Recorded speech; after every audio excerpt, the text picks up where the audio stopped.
Hey everyone, welcome to my another mini blog. তো দীঘার second দিন বিকালবেলা আমরা ওশিয়ানা বিচ গিয়েছিলাম, আর রাত্রিবেলা গিয়েছিলাম হচ্ছে জগন্নাথ দেবের মন্দিরে। তো জগন্নাথ দেবের মন্দির দর্শন করতে গিয়ে এখানে আমরা দেখতেই পাচ্ছ যে কত লোকের এখানে আনাগোনা, কত ভক্তের আনাগোনা। আর সিরিয়াসলি জায়গাটা এতটাই সুন্দর এবং মানে কি বলবো, মানে আমি বলে তোমাদের বোঝাতে পারবো না। তোমরা পারলে একবার অন্তত যেও এই দীঘা জগন্নাথ মন্দিরে। আর সত্যি বলছি, অপূর্ব সুন্দর একটি মন্দির, মানে এই ভেতরটাতে গেলেই একদম মন প্রাণ পুরো একদম জুড়িয়ে যাবে, একদম শান্ত হয়ে যাবে। আর এত পিসফুল একটা জায়গা, এত লোকজন দেখতে পাচ্ছ, বাট এত পিসফুল জায়গা তোমরা কল্পনাও করতে পারবে না। আমার তো দারুণ লেগেছে, খুব ভালো করে আমরা ঘুরেছি। আর জগন্নাথ দেবের দর্শনটাও কিন্তু আমরা খুব ভালো করেই করেছি।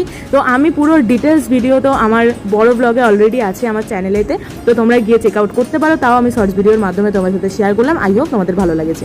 আর ভিডিওটা ভালো লাগলে অবশ্যই কিন্তু লাইক শেয়ার কমেন্ট করতে ভুলো না, আর অবশ্যই চ্যানেলটাকে সাবস্ক্রাইব করে দিও। তো চলো, দেখা হচ্ছে আবার একটা নেক্সট ভিডিওতে। টাটা।